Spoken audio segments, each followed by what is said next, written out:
Buenas tardes para todos mis hermanos. Muy buenas tardes. Bienvenidos al día de hoy a la conferencia que tenemos y para dar inicio a la actividad. Entonces, nos disponemos, cerramos nuestros ojos en un momento de paz, de tranquilidad. Dirigimos nuestro pensamiento a nuestro Padre Celestial, a ese ser que nos ha dado la oportunidad de estar el día de hoy aquí en el Centro Espírita para recibir la conferencia que nos trae nuestra hermana Piedad, con un tema muy hermoso, que el cual nos puede capacitar, entender y a la misma vez comprender muchas cosas sobre la parte espiritual. Y más que todo, por el honor y el privilegio que tenemos de estar en este plano para poder crecer, tener empatía con nuestros semejantes y también poder compartir con cada uno de nuestros seres queridos, amigos, familiares y lo mejor, tener la oportunidad para inventar nuestros errores del ayer. Que este momento sea muy beneficioso para cada uno de nosotros y que el tema sea agradable y de entendimiento y que Piedad pueda tener un verbo para que su mensaje sea muy acogedor. Que así sea.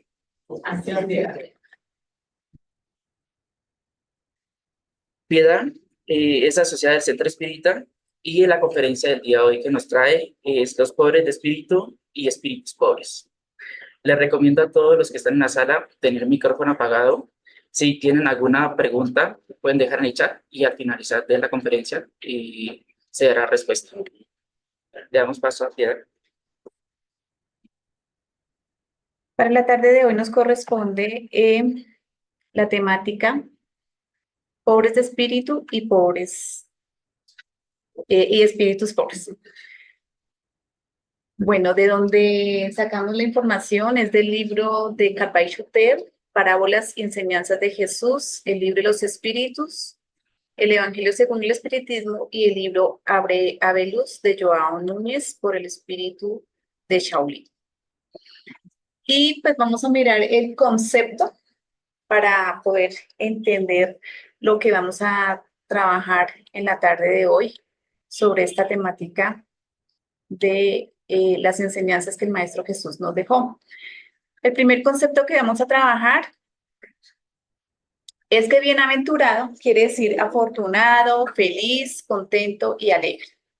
Cuando el Maestro Jesús explicaba esa palabra o el significado de esa palabra bienaventurado, decía que era todo aquel que era feliz, que era alegre, que vivía en ese regocijo de agradecimiento con la vida y hasta con el mismo Padre Celestial. Y nos dice que ser feliz es una persona alegre que vive en Dios y por Dios. Entonces, todos aquellos seres que viven una alegría, más que todo no terrena, sino una alegría espiritual, es porque están conectados con el Padre Celestial y siempre toda acción que van a realizar están pensando en el Padre Celestial y pensando que todo lo que el Padre quisiese que le agradase fueran siempre nuestras buenas acciones. Y dentro de el conglomerado que nosotros conocemos de muchos santos, aquí vemos muchos santos tanto de la Iglesia Católica y también personas que dieron grandes testimonios y ejemplificaron las enseñanzas del Maestro Jesús con el lema de los pobres de espíritu y que muchos de ellos hacen también parte del espíritu de verdad. Entonces vamos a ver cómo ellos hacían estas o cómo entendían estas enseñanzas. Entonces, bienaventurados los pobres de espíritu, porque de ellos es el reino de los cielos. Hace parte del capítulo 5 de Mateo, versículo 3. Y quiere decir que Dios quiere espíritus ricos de amor y pobres de orgullo. Los pobres de espíritu son los que no tienen orgullo. Los espíritus ricos son los que acumulan tesoros en los cielos, donde la polilla no los robe y los ladrones no los roban. Vamos a mirar aquí quiénes se destacaban, por ejemplo, ser ricos de espíritu.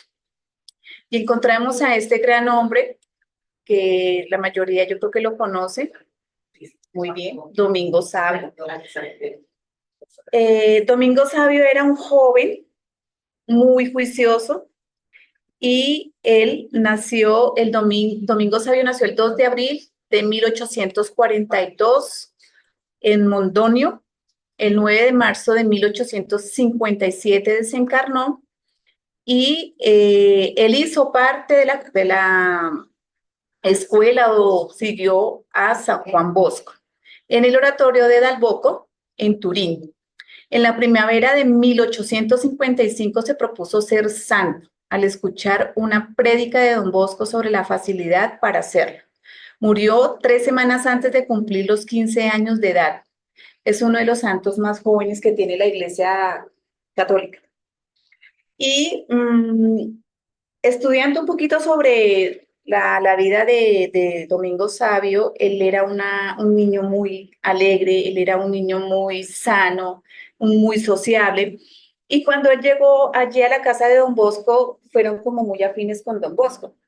Y allí le llamaba la atención cómo Don Bosco tenía esa capacidad de poder invitar a aquellos jóvenes que entraban a la fundación de él a cambiar. Más que todo llegaban jóvenes rebeldes, jóvenes que pues a muy temprana edad ya tenían una vida desordenada y San Juan Bosco les invitaba de una forma muy amorosa al cambio. Y eso le llamó bastante la atención a Domingo Sabio y es allí cuando él le pregunta a San Juan Bosco qué se necesitaba para ser santo. Y dice él, son únicamente 3 ingredientes los que debes mezclar juntos. Primero, la alegría. Lo que te perturba y te quita la paz no le gusta al Señor. Sácalo de ti. O sea, todo aquello que como que le incomode al ser humano, porque eso no es solamente para Domingo Sabio, sino también una reflexión para nosotros, es todo aquello que como que nos perturba la paz. ¿Será que eso sí le agradará a Dios? ¿Será que eso sí será sano tanto para nosotros como para el entorno en el cual estamos desenvolviéndonos? Y Domingo de Juan Bosco le decía, siempre que hay algo que no te guste, que te moleste, que tú veas que te está dañando la parte interior de tu alegría, sácalo, reflexiónalo, medítalo y cámbialo. La segunda, tus deberes de estudio y de oración. Pon atención en la escuela, en tus clases. Toma compromiso en el estudio y cuando ores con gusto, disfruta de ese momento que tienes con el Señor. Aquí Domingo Sabio reflexiona esa segunda cliché que le da San Juan Bosco, y él es una persona muy inteligente, y él veía que habían niños, compañeritos, que se les dificultaba bastante el aprender. Entonces él se enfocaba en ayudarlos, en apoyarlos, en explicarles, en que los conocimientos que él sabía se los transmitía a ellos para que les fuera también bien en sus estudios. Y me parece bonito cuando le dice, cuando ores, disfruta ese momento que tienes con el Señor. En el momento en que los seres humanos a veces oramos, uno a veces ve que la gente se persigna el bus, me dejo el bus. No estamos disfrutando el hecho de colocarnos la santa señal, lo que hacen los católicos, o decir, Padre, gracias, ay, salimos corriendo. O sea, si estamos orando, no estamos pensando en otras cosas, ni estamos haciendo otras eventualidades. El tercero, haz el bien a los demás. Ayuda a tus compañeros cuando lo necesiten, aunque te cueste o te resulte cansado o no dejes de hacerlo. Muchas veces Domingo Sabio tenía también sus deberes en su hogar, en su colegio. Él hacía muchas cositas, pero le gustaba ir allá a la fundación de San Juan Bosco para ayudarle a las tareas que él veía que eran bastantes, porque allí San Juan Bosco les enseñaba no solamente a los chicos lo que era la parte intelectual, sino también les enseñaban cosas para la vida propia, algún trabajo en especial, y ellos le dedicaban tiempo a ello.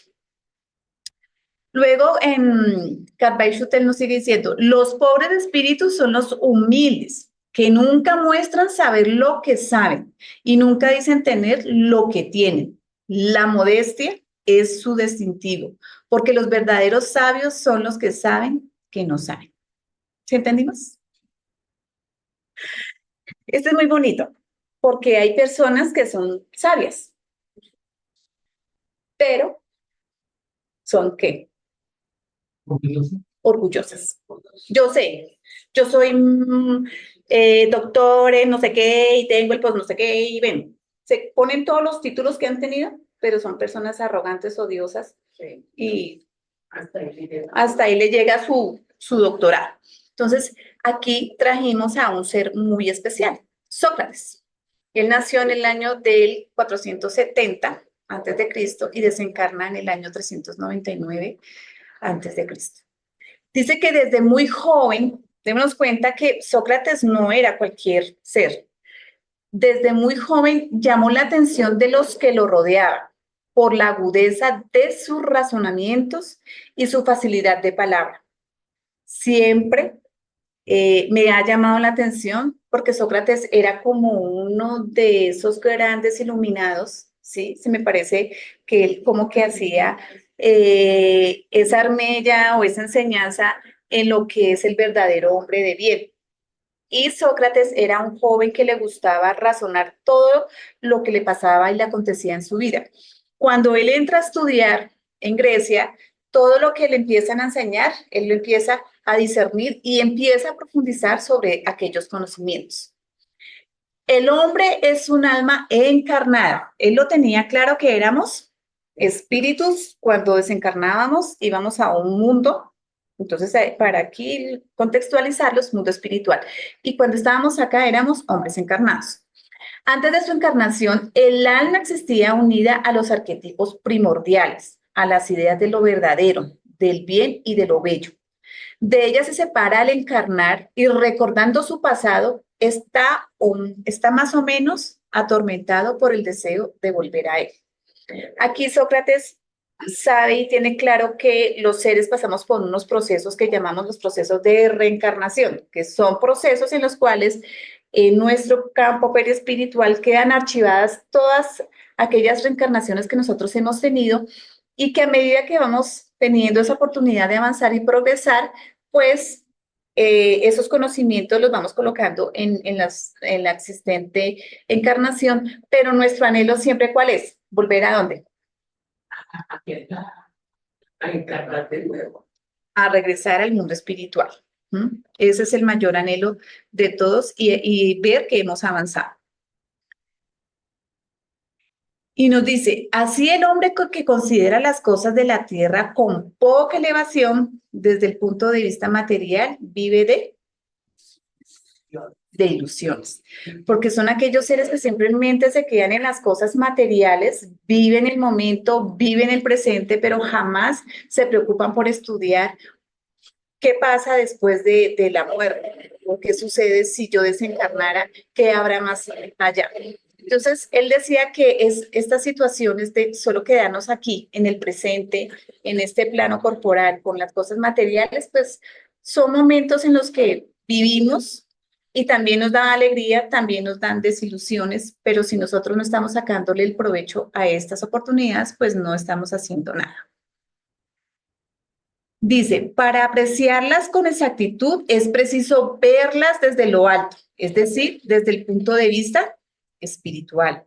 La verdadera sabiduría debe, pues, aislar hasta cierto punto el alma del cuerpo para ver con los ojos del espíritu.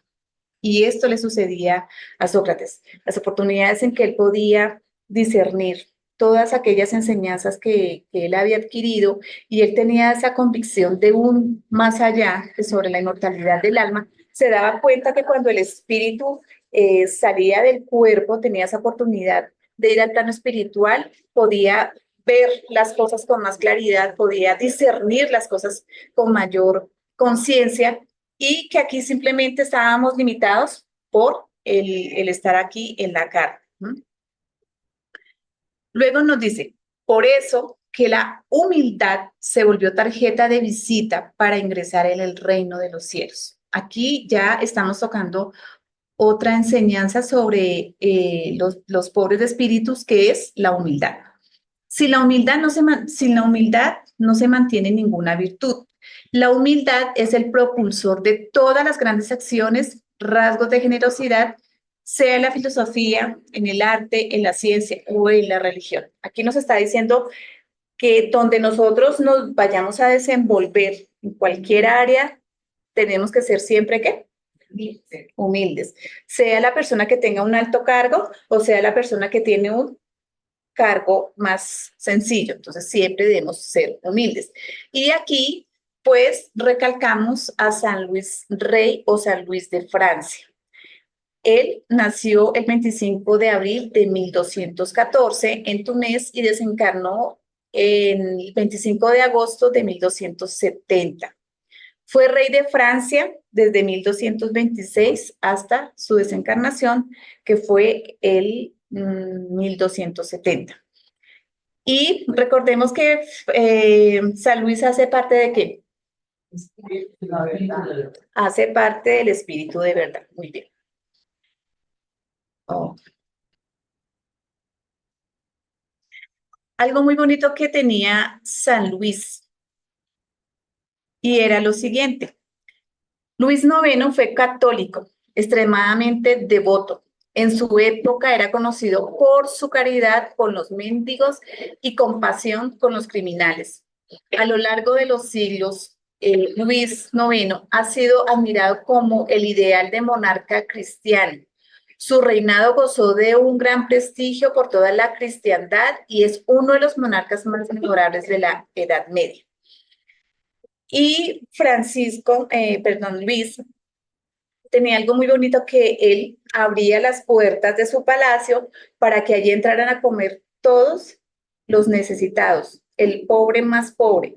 Y las personas llegaban allí, pero ellos se sentían de verdad acogidos, amados, porque no era que Luis diera la orden, y ahora le déles de comer, no. Él mismo bajaba, los entraba, los acogía, les daba un abracito, les daba la bienvenida y los iba sentando y les iba dando de comer. ¿Qué tenía él?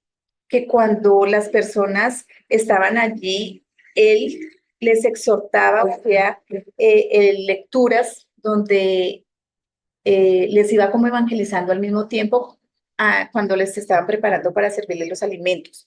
Con los que estaban totalmente equivocados, tenían una vida muy descompensada y tenían esa tendencia hacia el mal, pues él simplemente los llamaba, los aconsejaba y los orientaba, ¿sí? Siempre tenía esa puerta abierta para escucharlos y hacerles caer en cuenta de que se estaban equivocando. Cuando se le presentaban también situaciones difíciles en cuanto a su forma de gobierno, en la parte económica, en la parte política, siempre se postraba hacia el Padre Celestial pidiéndole sabiduría y lo que más le pedía a Dios era que no se fuera a equivocar y ser injusto. Es una de las características más bonitas que tiene Luis cuando hacía estos actos. Los humildes son sencillos en el hablar, sinceros y francos en el actuar. No hacen ostentación de saber ni de santidad. Detestan los saludadores y serviles y de los de ellos se compadecen. La humildad es la Virgen sin mancha que a todos comprende sin poder ser por los hombres comprendido. Y el ser humilde es lo que yo pienso, siento y actúo, lo ejecuto. Pero si yo solamente pienso y ejecuto, muchas veces falta la parte que emocional. Entonces, nos dice que debemos hacer esa triada. Y aquí se destaca un ser que dejó un gran legado también para la humanidad y es, ¿quién es? Vicente de Paúl, que hace parte de... Muy bien. Vicente de Paúl nace en Landas el 24 de abril de 1581 y desencarna el 27 de septiembre de 1660. Fue un sacerdote francés. Y se destaca porque fundó además la congregación de la misión, también llamada de misioneros paules, lazaristas o vicentinos, en 1625 y junto a Luisa de Mayerac, de las Hijas de la Caridad, en 1633. Fue nombrado limosnero real por Luis XIII, función en la cual abogó por las mejoras en las condiciones de los campesinos y aldeanos. Y Vicente de Paúl se destaca por la tarea tan bonita que él realizaba, no solamente con los campesinos y las personas más pobres. Vicente de Paúl también es conocido porque hace un hospital donde allí atiende a las personas más pobres y él empieza a trabajar y empieza a buscar recursos para poder atender a todos aquellos seres que llegan a ese hospital buscando tanto un mejoramiento físico como un mejoramiento espiritual. Y nos dice, los pobres son nuestros señores. Esta frase me parece muy bonita y es muy reflexiva en cuanto a lo que Vicente de Paúl dice. Y es muy cierto, los pobres son nuestros señores y maestros. O los pobres son nuestros señores y maestros. Maestros de vida y pensamiento. Junto a ellos, la inteligencia se esclarece, el pensamiento se rectifica, la acción se ajusta, la vida se modela desde el interior. Y eso tiene un gran significado, porque el simple hecho de que él diga que los pobres son nuestros señores, sí son nuestros señores, y son nuestros maestros, porque las personas que tienen el concepto o tienen el pensamiento de que los pobres no necesitan, que nos están haciendo un favor, no, porque ellos nos están enseñando es a nosotros. Todo lo que nosotros aprendemos de ellos nos sirve para nuestro mejoramiento espiritual. Y Vicente de Paúl decía que estos seres, cuando son esclarecidos, están haciendo ese proceso de rectificar el mal que han realizado y empiezan a trabajar esa parte interior para ser cada vez mejores.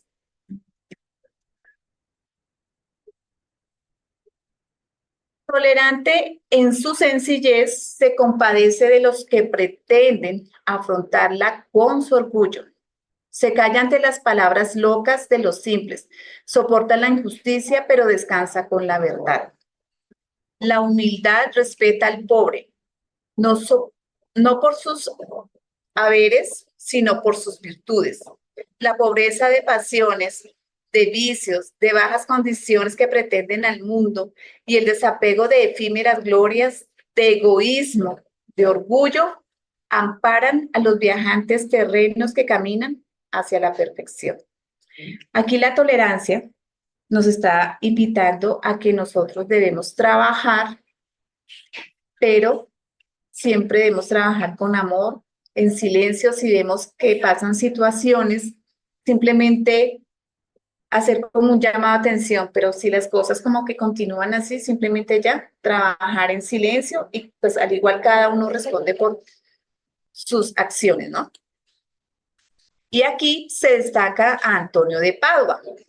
Él nació en Lisboa el 15 de agosto de 1195, en Padua, y el 13 de junio desencarnó en 1231.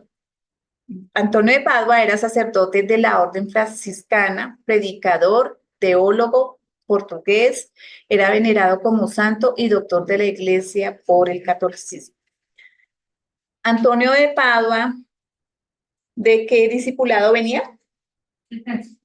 Muy bien, venía el discipulado de Francisco de Asís.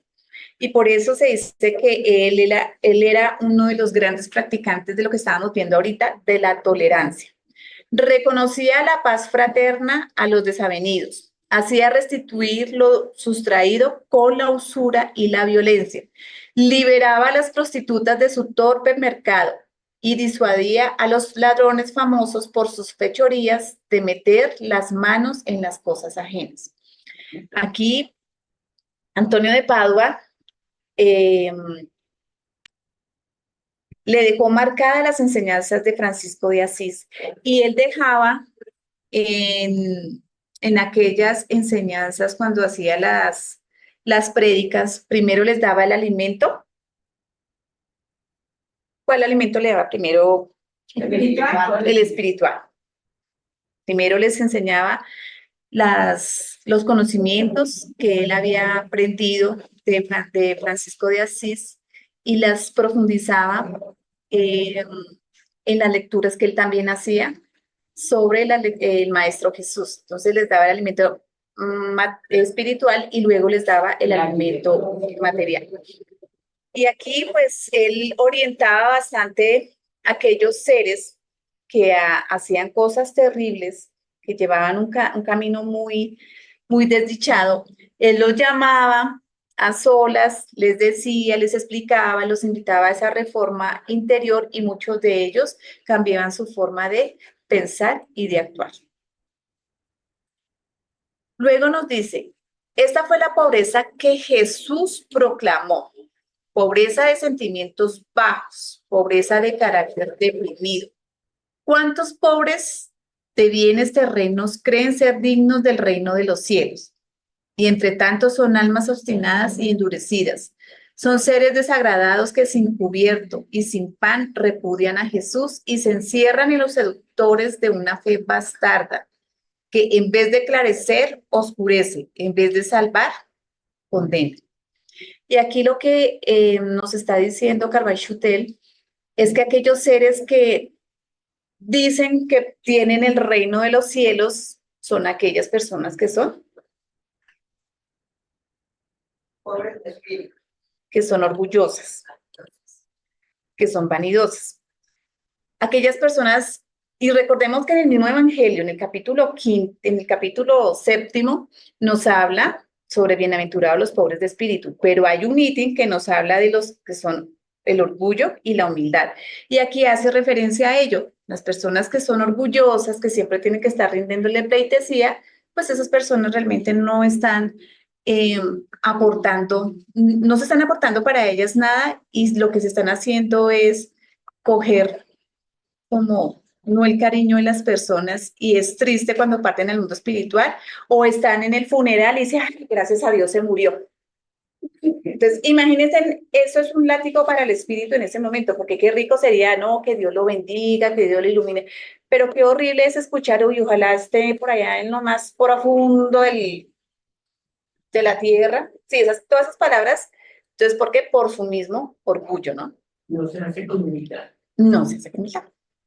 Aquellas personas que se les habla, se les indica, se les da consejos, pero les entra por aquí y les sale por acá. Como diciéndome, yo soy libre de hacer esta vida lo que me plazca, ¿sí? Y siguen equivocándose. Las personas que andan siempre en las cosas materiales, lastiman a las personas, se causan en esos momentos de reflexión, en esos momentos en que están solos, se dan cuenta que su vida no tiene ningún significado porque solamente se sienten vacías, porque simplemente están pegadas a las cosas materiales.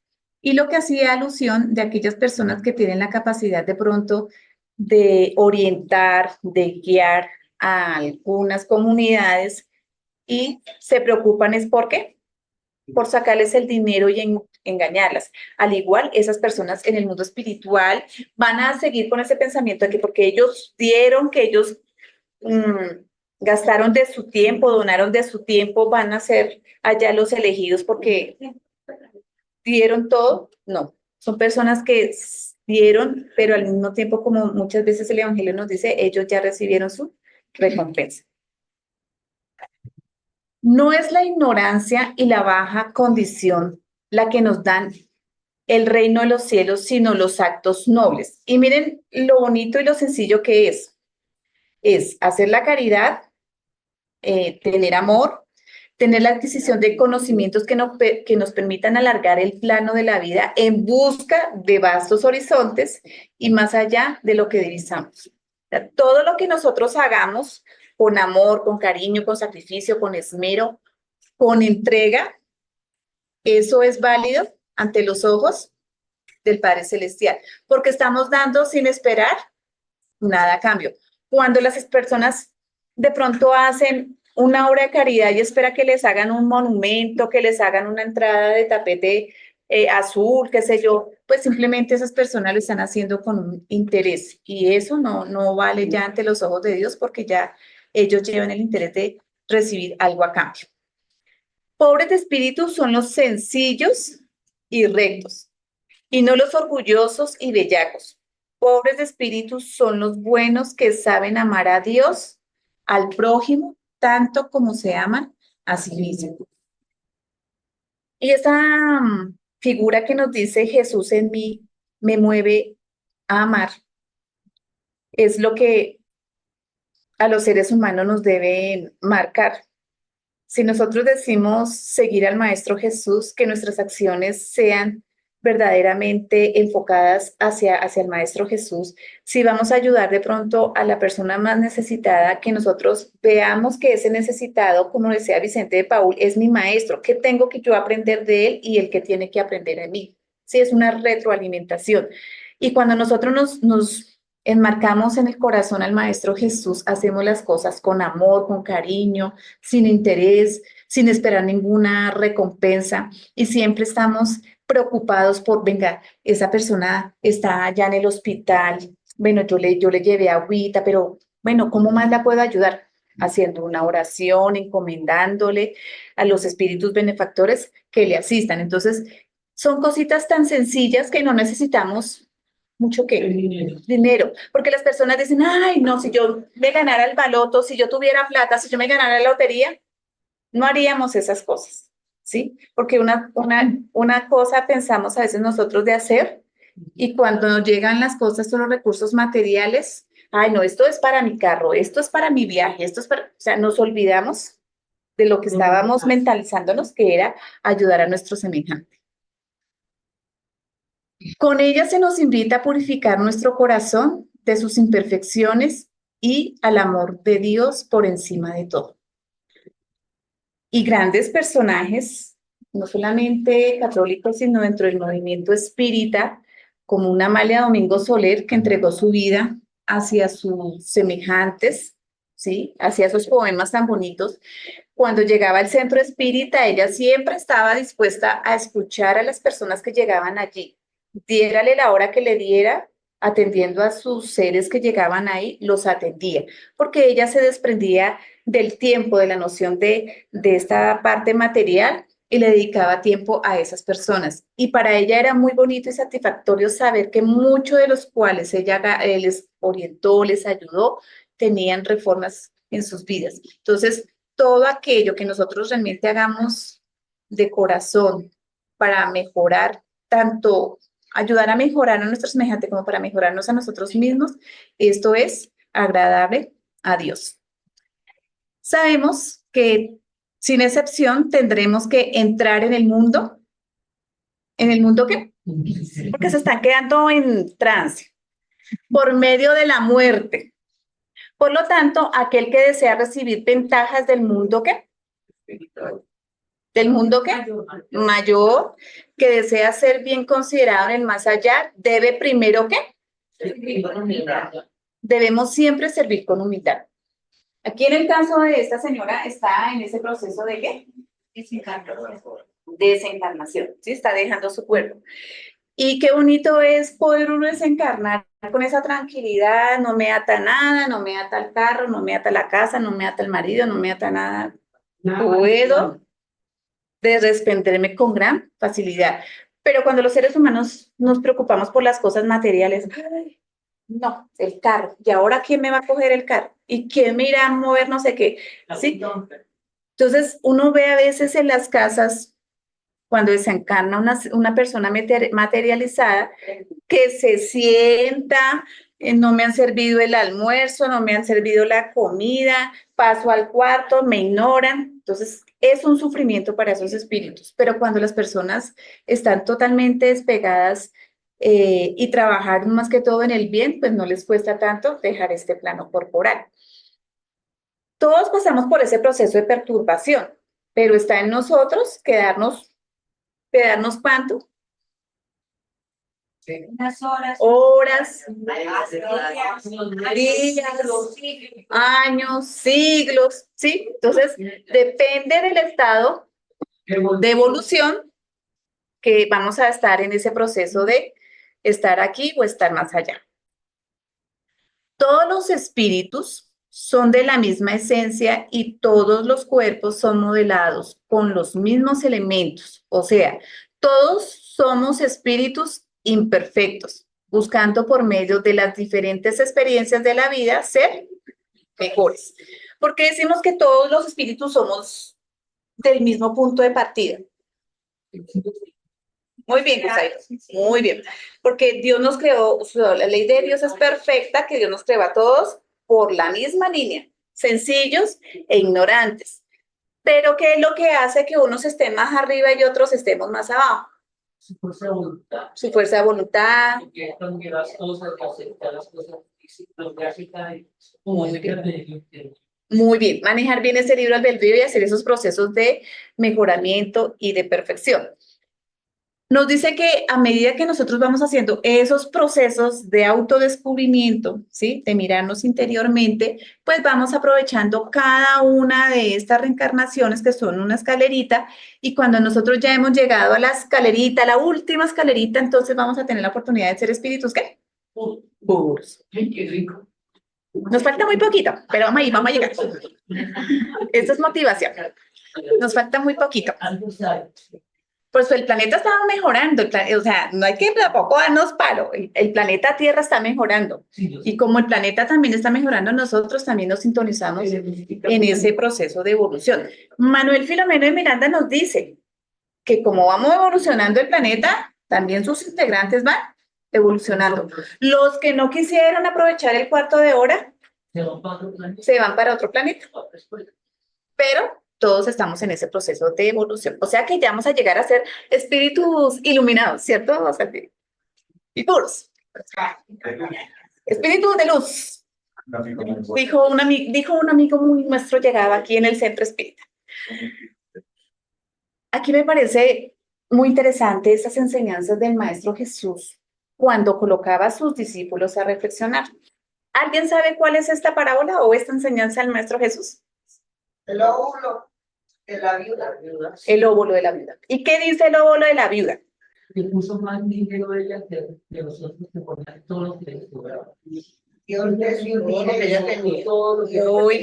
Muy bien, Mirincita. Ella puso de todo lo que ella tenía para consumir en ese mes o en esos meses y lo dio con todo el amor, con todo el cariño y no estaba donando, ay, man, ¿será que mañana se voy a tener cómo comer? ¿Será que sí lo doy? ¿Será que no lo doy? No, ella fue con convicción y démonos cuenta, y cuentan la historia que cuando ella estaba haciendo ese diezmo, porque eso era diezmar, ella iba diciéndole al Padre Celestial, este dinero que estoy dando, Padre Santo, sea para la persona de pronto que pasa más necesidades que yo. O sea, era una persona que estaba enfocada en lo que estaba haciendo. Humilde. Muy bien, era humilde. Mientras que los ricos, ¿qué hacían? Chao. Echaban con Y con ostentación dolor, yo creo. y con dolor. Ay, mis moneditas. Ay, sí, entonces, Daban moneditas de 100. entonces aquí el Maestro Jesús por eso le hacía la reflexión a sus discípulos. Vale más lo que nos cuesta sacrificio, esfuerzo y de verdad lo hacemos con todo el desprendimiento de este mundo. Esta, ¿sí se acuerdan de esta?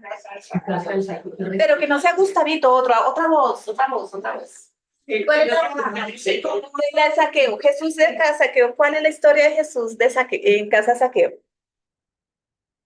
Es que él lo venía por venir mal, porque pues era cobrador de En impuestos. los impuestos. Entonces no están de acuerdo que Jesús fuera a la casa de Saqueo, porque Jesús era un ser iluminado para estar en una persona de mal, que lo catalogaba. Y él está ahí en un sicomoro y Jesús le dice, bájate de ahí, Saqueo, que esta noche quiero cenar. Saqueo era bien grande, ¿no? Sí, sí. Grandísimo.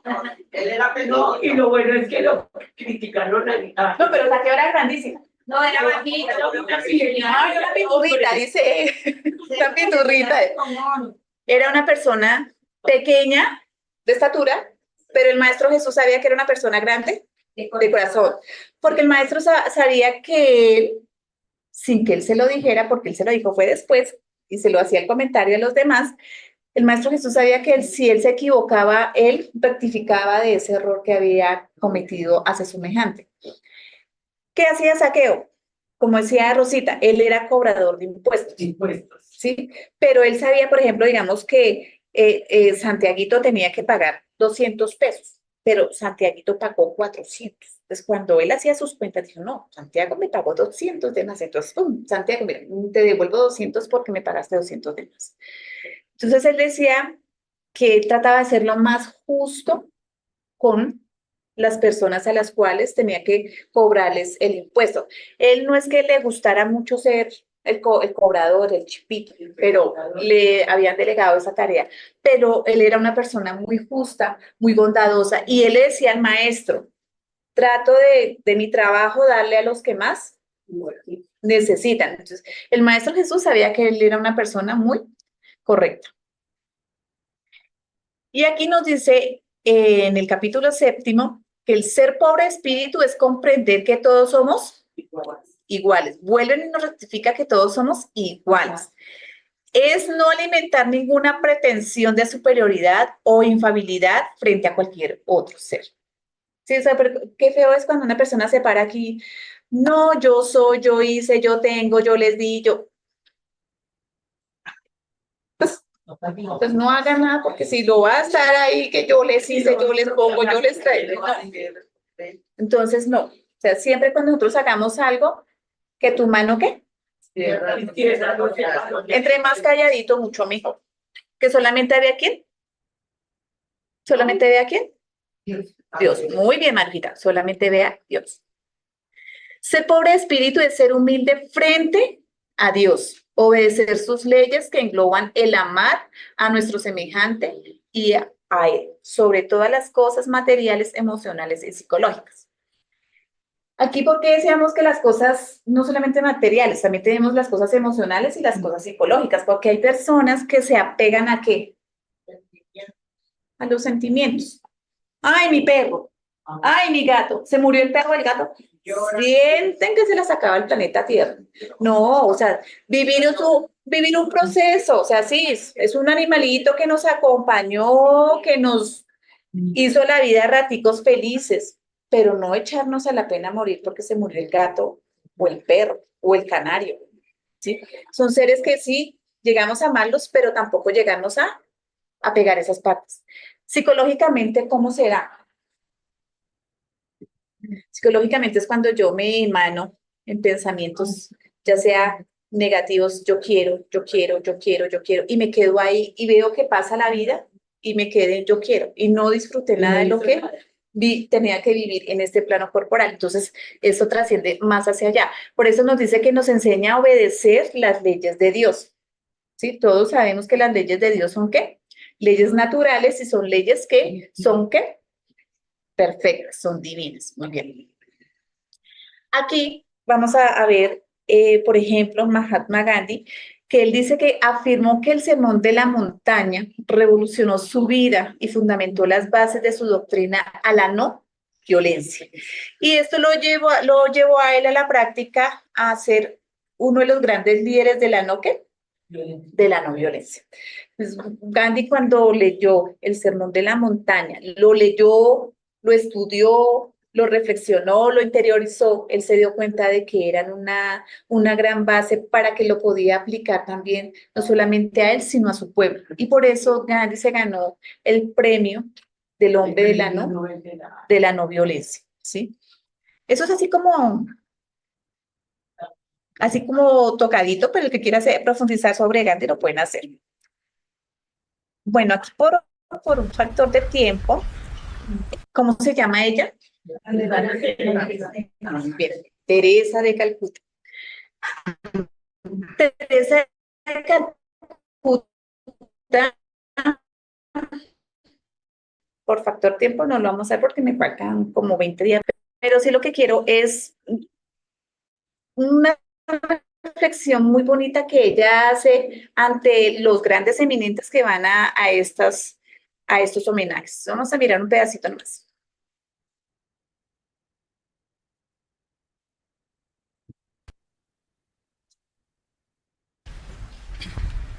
Let us all together thank God for this beautiful occasion where we can all together proclaim the joy of spreading peace, the joy of loving one another,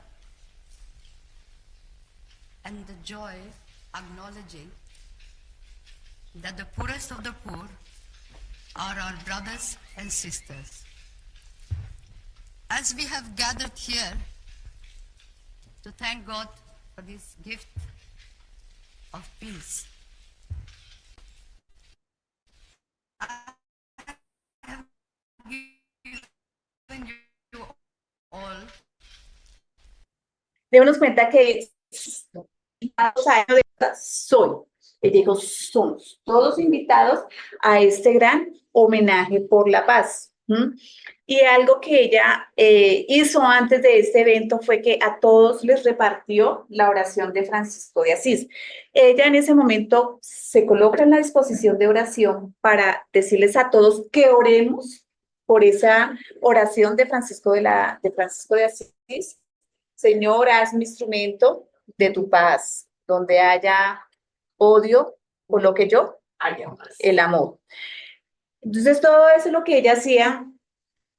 Después de que termina de leer esta oración tan bonita, ella hace una reflexión a todos los que están allí diciendo que el Maestro Jesús es el emblema, es la luz, es el sendero que todos debemos seguir. Y démonos cuenta que en esas actividades ella hacía esas pequeñas enseñanzas muy corticas, pero muy sustanciosas. Y es una de las grandes mujeres que trabajó por la humanidad. Bien. Traje una historia que me pareció muy bonita de un libro muy maravilloso que se llama Abelus. Para los que lo quieran adquirir, está aquí el Abelus. Aquí nos habla en este texto sobre las bienaventuranzas cuando Santiago, uno de los discípulos del Maestro Jesús, que era hermano de Juan, Santiago era muy perfeccionista. Él a toda hora vivía mirándose interiormente, yo tengo que hacer, yo tengo que cambiar, yo tengo que convertir la rabia en paz, o sea, siempre hacía ese ejercicio interiormente, pero cuando las personas empiezan a hacer esos ejercicios de que miran, hacen la lista de sus imperfecciones y sus listas de virtudes, entonces como que se vuelven demasiado cuadriculadas ahí en ese aspecto. Exacto, pero ya un perfeccionismo que no, realmente no termino haciendo nada porque quiero cambiar tanto que al fin no termino cambiando nada. Y Santiago entonces hacía esos ejercicios de un perfeccionamiento que a veces como que él se daba la vuelta. Entonces él decía que ese perfeccionamiento íntimo lo tenía que llevar a él a ser cada vez más grande, más elevado. Y estando en una de las meditaciones del Maestro Jesús, me parece muy bonito cuando él escucha al Maestro Jesús y se da cuenta que él dice que las bienaventuranzas es lo que trae la paz, trae la alegría, trae el consuelo en sí mismo, trae esa reforma interior. Pero el Maestro Jesús hace una acotación de una frase. Eso tiene un... No escucho, estoy sorda. Eso tiene un precio. Eso tiene un precio. O sea, si yo quiero ser una mujer, un hombre de bien, perfecto, 100% perfecto, eso tiene un precio.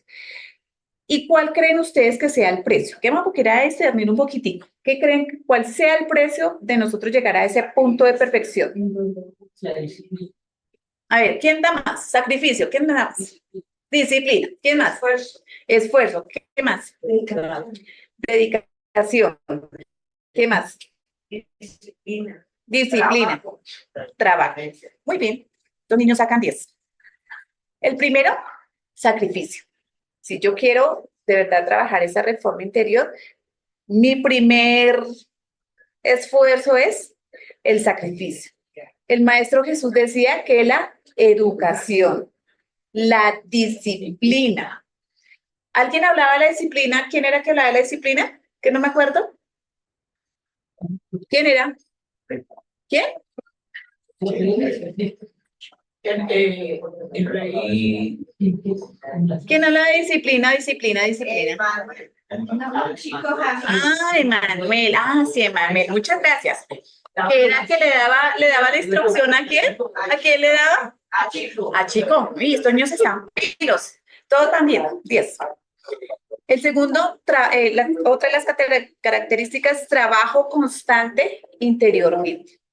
O sea, así como nos decía, ¿quién era? ¿Sócrates? ¿Si era Sócrates el que nos decía trabajo? No, sí. Claro, Sócrates lo vimos. Sócrates decía que debemos hacer ese trabajo interior, pero también San Agustín nos decía ese trabajo interior. Y manejar las malas inclinaciones. Bien. Entonces el Maestro Jesús empieza a hacer una disertación muy bonita sobre las bienaventuranzas, porque resulta que Santiago había tenido una situación bien complicada, ¿sí? No voy a entrar a detalles para que se lean ese capítulo, pero él se dio cuenta que el Maestro Jesús conocía la conciencia de todos sus discípulos. Y es aquí cuando el Maestro Jesús empieza a hablar sobre las bienaventuranzas y nos dice, las bienaventuranzas alcanzan en la tierra siempre a los están entrando en trance, a los que sufrientes, que reconocen en el dolor lecciones necesarias para el perfeccionamiento espiritual. Es decir, aquí el Maestro Jesús dice que todos aquellos seres que sufren, que tienen situaciones bien complicadas porque están haciendo gritos, cuando las personas sufren enfermedades, sufren la pérdida de un ser querido, ¿qué más pueden sufrir un ser? Un dolor material. ¿Eso lo está llevando a qué? ¿Ese dolor a qué lo está llevando? Al perfeccionamiento. No. A un gran dolor. No. Al perfeccionamiento. Al perfeccionamiento moral, al espiritual, perfeccionamiento espiritual. Y es aquí donde el Maestro Jesús dice que el dolor es una bendición, que debemos bendecir cada vez que tenemos un sufrimiento, ¿sí? Por eso cuando uno tiene pacientes y los pacientes le dicen es que yo sufro mucho, no, mija, eso ya no hay nada que hacer. Eso ya no hay nada que hacer, échese a la pena. No, decirle, el dolor y el sufrimiento te está ayudando a mirar qué es lo que debo cambiar interiormente, ¿sí? No decirle que se va a morir de pena y dolor. Luego sigue diciendo el Maestro Jesús, desciende sobre los hombres para confortar a los que vienen al mundo afectados por enfermedades que vencen al tiempo, que los acompaña hasta la muerte y que saben con coraje soportarlas pacientemente y no olvidan la bondad de ¿qué? Del Creador. Es decir, todo aquel ser que sufre, que tiene dificultades, especialmente el Maestro Jesús está haciendo hincapié en las enfermedades, pero que esa persona bendice al Padre Celestial porque le dice, gracias Padre, porque por esta enfermedad estoy aprendiendo a ser más paciente, estoy aprendiendo a ser más tolerante, estoy aprendiendo a amar más a mi familia, estoy aprendiendo a ser sumiso, ¿sí? Cuando la persona hace ese trabajito, pues es más fácil trabajar con ellos, ¿sí? Y estas personas, al mismo tiempo que bendicen esa enfermedad, ¿qué pasa? El Padre Celestial coloca ¿qué? El consuelo, la fortaleza, el alivio. No va a ser el alivio total. Muy bien, María, a ti te da mucha fortaleza. Sí. Y eso hace que la persona sea más consciente de lo que está trabajando interiormente. Y sigue diciendo el Maestro Jesús. La tendencia de casi todo ser humano es huir. ¿De qué? Por desconocer sus beneficios. ¿Sí saben a qué hace referencia esa disciplina? ¿A qué hace referencia esa disciplina? hacer las cosas correctas. Esa disciplina es el dolor. Esa disciplina es el dolor, en este caso. Y esa disciplina, cuando no la acepto, ¿qué hago yo? Huyo. ¿Y cómo puedo huir de esa disciplina? Algunos dicen, aplíqueme en qué. Otros terminan. Entonces, por eso el Maestro Jesús hace hincapié de que es una disciplina que nos ayuda a mejorar, pero casi siempre los seres humanos buscamos la fácil. Entonces, cuando nosotros sepamos de alguien que está en ese proceso de sufrimiento, que nos duele ver ese proceso de sufrimiento, como nos pasó esta semana con una amiga, ¿cierto? Fuimos a visitar a ese amigo, íbamos con todo el cariño y la exposición, pero esa persona simplemente nos dijo, no creo en Dios. Entonces, listo.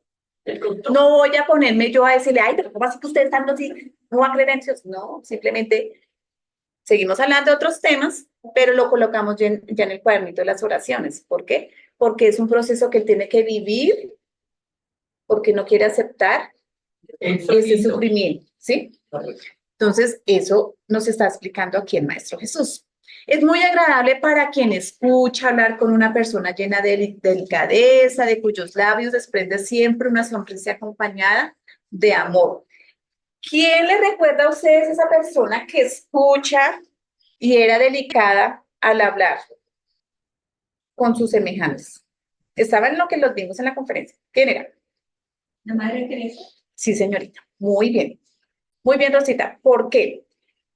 Porque cuando la Madre Teresa de Calcuta se encontraba, que fue una de las historias que me llamó bastante la atención, de una indigente que ya estaba a punto de desencarnar, y ella la vio, ella era una abuelita, y todo el mundo pasaba por encima. Pero cuando la Madre Teresa llegó, se dio cuenta de que ella ya estaba en sus últimos momentos. ¿Qué hizo la Madre Teresa de Calcuta? Con simplemente una sonrisa en sus labios, la cogió, la abrazó, la colocó aquí sobre el bracito y le dijo, yo te amo. Entonces la abuelita, como cogiendo ya fuerzas, porque ya sabía que iba a desencarnar, le dijo, vuelve y repíteme lo que me dijiste. Entonces ella le dijo, que te amo con todo mi corazón. Y la abuelita dice que lloró, se les desgajaron unas lágrimas y ella decía, todos los que pasaron por aquí, ninguno me vio, todos me ignoraron, pero tú me acabas de dar fortaleza y consuelo en mi corazón. Y la abuelita desencarnó. Entonces, simplemente nos estaba diciendo, o nos dice el Maestro Jesús, es eso, las cosas que nosotros hagamos con amor, el ir a visitar un paciente, el ir a visitar un enfermo, el ir a ver una persona que ha perdido algún ser querido y lo hagamos con todo nuestro cariño, con toda nuestra disposición, la persona siente, la persona siente. Por eso me imagino que cuando la Madre Teresa de Calcuta ya estaba también para desencarnar, imaginémonos toda la playa de espíritus agradecidos por ella, porque ella trabajó con las personas que querían abortar, que ella les decía, regalen el bebé, que yo se lo voy a ayudar a criar, ¿sí? Todas esas personas que llegaban ahí enfermas y que ella las curaba con todo su amor y su cariño. Entonces, eran cosas tan sencillas que nos está diciendo aquí el Maestro Jesús, que son tan simples y tan grandes que nosotros podemos hacer por los demás. Santiago le hace una pequeña, el Maestro Jesús le hace una observación a Santiago y le dice algo muy importante. Bonito este panorama, ¿no? De tranquilidad y de reflexión. Sí. ¿Qué buscaba el Maestro Jesús? Decirle a Santiago que los procesos de mejoramiento y de perfeccionamiento requieren de un tiempo. Y le dice, Santiago, no nos compete juzgar a nadie. Juzgar es privilegio de Dios, por ser Él la omnisciencia universal. O sea, el único que tiene derecho a juzgarnos, ¿quién es? Dios. Porque como Dios es omnipotente, ¿sí? Omnisciente, el Padre Celestial sabe todo lo que ha creado y sabe cómo está cada situación en cada mundo. Entonces, especialmente acá en el planeta Tierra sabe la clase de almitas que somos, cada uno de nosotros. Entonces, el Padre es el único que tiene el derecho de juzgar. El Maestro Jesús, ¿será que juzgó? No, No. ¿Seguros? Sabe escuchar para ayudar. Exacto. El Maestro Jesús, aún naciendo en la mujer adúltera, él ni siquiera le dijo, venga, es que usted vea lo que no. Le dijo simplemente, ¿dónde están los que te acusan? Y ella cuando volteó a mirar dijo, no hay nadie. Dijo, yo tampoco te juzgo. No sigas transgrediendo la ley. Simplemente le dijo, es el Maestro Jesús. No le dijo nada más. Y nos dice, nosotros podremos desarrollar un simple pensamiento de manera que el bien se torne grandioso en la tierra. ¿Qué es lo que nos está diciendo aquí? Que los pensamientos son algo muy importante, ¿sí? Son tan buenos los pensamientos que llegan hacia donde nosotros nos estamos enfocando. Pero el Maestro Jesús también le estaba diciendo a Santiago, porque el Maestro Jesús sabía que Santiago estaba teniendo unos pensamientos muy buenos.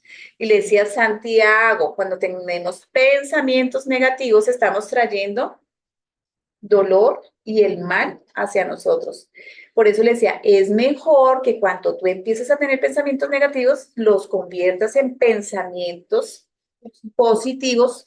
¿Y cómo lo hace? Dirigiéndose hacia Dios. Eso es lo que le decía el Maestro Jesús, dirigiéndose siempre hacia Dios. Si el pensamiento negativo era más fuerte, entonces el dirigir su oración hacia el Padre le ayudaba a cambiar.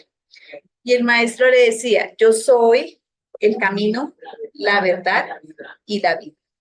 Siempre debemos pensar que el Maestro Jesús es ese caminar, ese sendero, cuando sintamos que nuestras fuerzas no caben en nuestro ser. Por su atención, muchas gracias.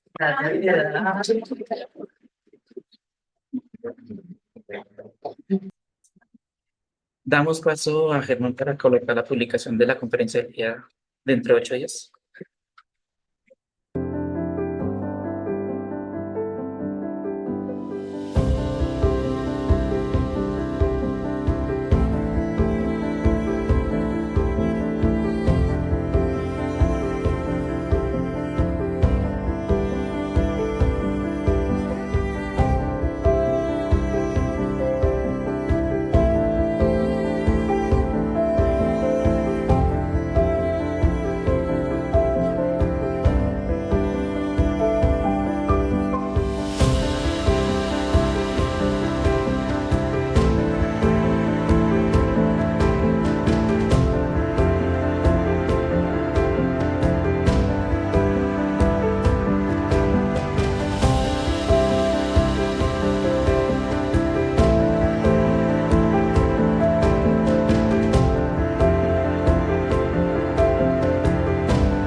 Para finalizar la jornada del día de hoy, y continuamos con la oración de cierre.